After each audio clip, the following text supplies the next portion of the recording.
Thank you to the panel for being here. These questions will go to anybody who'd like to answer. So, having served lived and worked both in service and as a paramilitary contractor for 8 years in Iraq and Afghanistan, I know firsthand some of the challenges service members face when they come back home. And my question is, how do you, the metric of 22 suicides a day, I want to take a closer look at that for a bit deeper understanding. Is that metric kind of hints and suggests this narrative that it's Gulf War veterans, but am I learning right that it's a lot of those suicides are Vietnam era veterans? 21% of the national veteran suicide number is over age 75. 37% is between age 55 and 74. 27% is between age 35 and 54, and 15% is 18 to 34. All right, thanks. Is the VA open to, I don't want to, alternative is a very loaded phrase, but other means of therapy aside from psychotherapy, for example, transcendental meditation? I think you might be talking about complementary care, and absolutely, it's part of our whole health model, and there are a number of treatments. I don't know that the ones that you specifically mentioned are on that list. I can get back to you on that, but we are open to any and all forms of complementary or adjunct care to treatment plans, yes.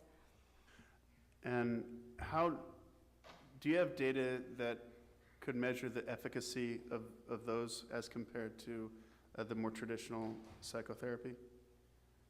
We don't have data specifically when those are implemented alone. What happens is they're traditionally implemented as part of a broader care system. So for example, a client might get cognitive behavioral therapy with additional complementary care in thus and such, and it's typically evaluated as part of the full system of care, a full treatment plan, if you will, for a veteran.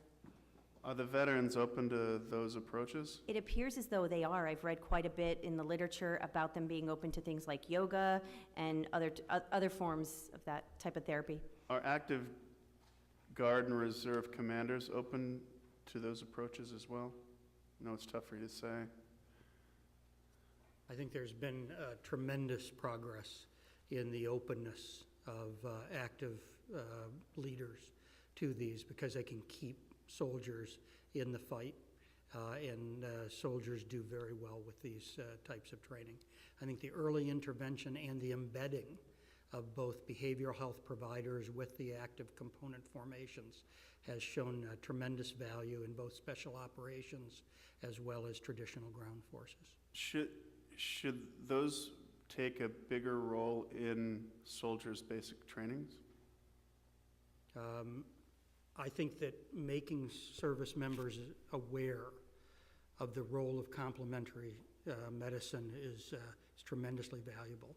Probably the hardest data we have really relates to organized sports activities and the protective effect of organized sports activities, and the fact that I think in our last year's report, it identified that about 150 minutes of organized exercise had really demonstrable protective effect in veterans.